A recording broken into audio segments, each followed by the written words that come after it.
Asma infantil, el tema central de hoy, al que le sumamos en este bloque, doctor Eduardo Bianco, a dos especialistas para enriquecernos todos juntos. Sumamos al doctor Osvaldo Martínez, pediatra, neumólogo infantil, intensivista, y a la doctora Silvia Brea, pediatra, neumóloga infantil también y neonatóloga. Muchas gracias por estar en Compromiso Salud. Gracias a ustedes por invitarnos. Bien, comenzamos. Entonces vamos a comenzar. Osvaldo, ¿qué frecuente es el asma infantil en nuestra población y cómo estamos, si tienes datos con respecto a Latinoamérica u otros países? En los estudios que hay, la prevalencia es alrededor del 16%, 18%, y quizás esté aumentando en los últimos años esa prevalencia. O sea que uno esperaría que alrededor de 4 niños, 5 en una clase de 30 alumnos podría tener teóricamente asma en los estudios que hoy hay. Esa es la expectativa que tenemos. ¿Y el parámetro mundial, por ejemplo? Es decir, ¿dónde estamos? Es muy variable y nosotros estamos dentro de el primer cuarto, digamos. ¿De frecuencia alta, entonces? Es relativamente, sí. Relativamente alta. Bien, Osvaldo, ¿y qué impacto tiene en la familia, en el niño, el diagnóstico de asma cuando ustedes están en presencia de un caso de este tipo de problema? Antiguamente el que a uno le dijeran como padre que su hijo iba a ser asmático o que era asmático involucraba que tenía una enfermedad crónica, intratable, inmanejable, ese componente de que, uy, ¿cómo lo voy a poder llevar? Era creo que hoy es un mito y que tenemos una enfermedad que es perfectamente manejable, y hacia eso apuntamos cuando hablamos con los padres y les explicamos cuál es la enfermedad de su hijo, y que en primer lugar no es las múltiples acepciones que tiene de la palabra asma lo que tiene que usar, sino que tiene que usar la palabra asma, que su hijo tiene eso y que debería presentarse ante cualquier servicio médico que consulte como que su hijo tiene asma. No todas las acepciones que tiene, que bronquitis asmática, bronquitis alérgica, asma, alergia respiratoria, etcétera, etcétera, etcétera. ¿Y qué es tener asma? Cuando le tienen que decir a un padre, que puede ser alguien como yo, que no es un médico.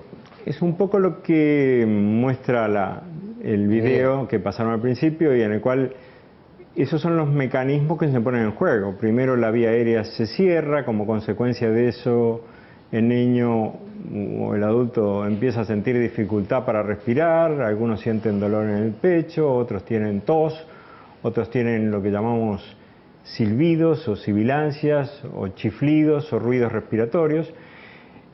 Pero lo más importante es que la sensación que les cuesta trabajo respirar y que les falta realmente el aire. Les impide hacer deporte muchas veces porque al correr se pone más en evidencia, no concilian o no duermen bien a veces porque se atacan frecuentemente en la noche, y a veces también con los cambios de estación se pone más en evidencia, con lo que tú hablabas de la contaminación ambiental, que son todos factores que inciden en este tipo de patología. Muy bien.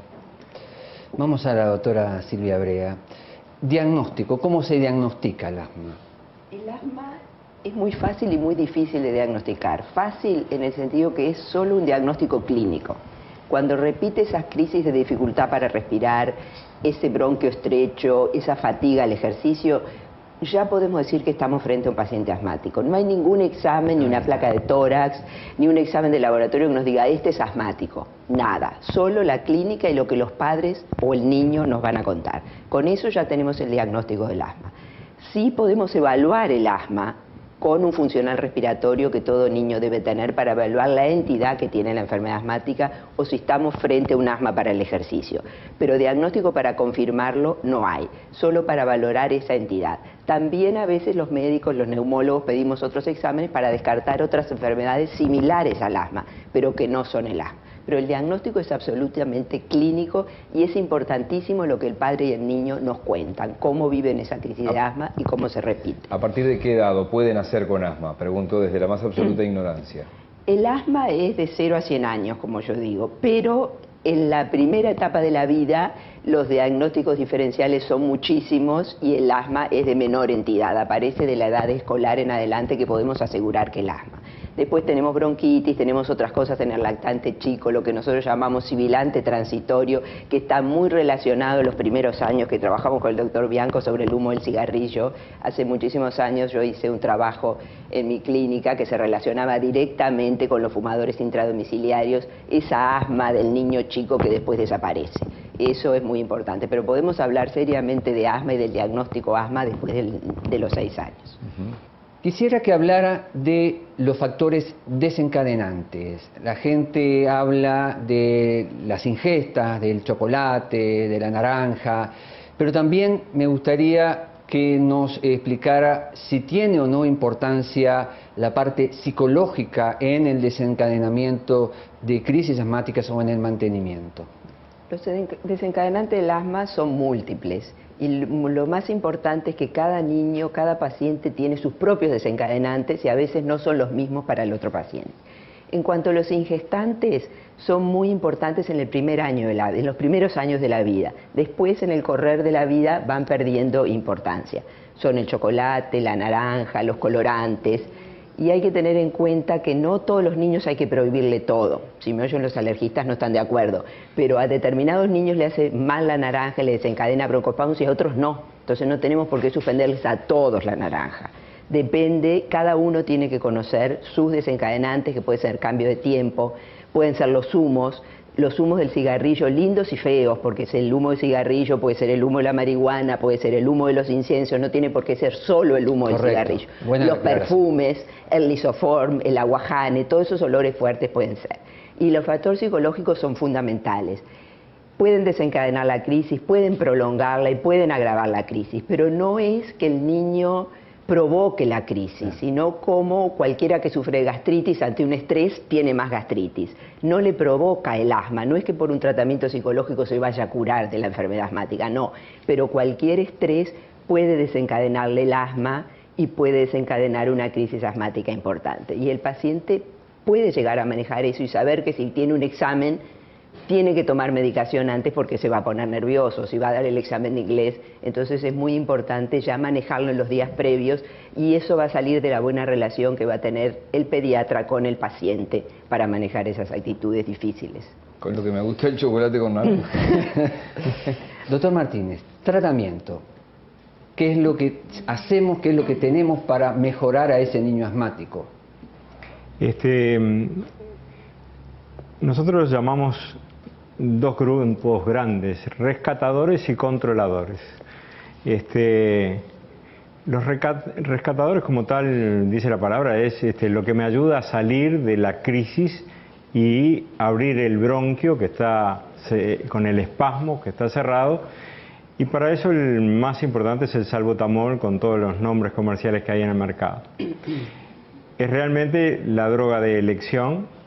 Y a eso asociamos muy frecuentemente la prednisona y a veces otro tipo de drogas que se usa generalmente a nivel hospitalario y no a nivel domiciliario. Eso en cuanto a los rescatadores, los que nos ayudan a salir de la crisis, a realmente sentirnos mejor cuando estamos bruscamente enfermos. En realidad es la medicación que no queremos que los niños usen. O sea, esa medicación la queremos reservar para excepciones realmente.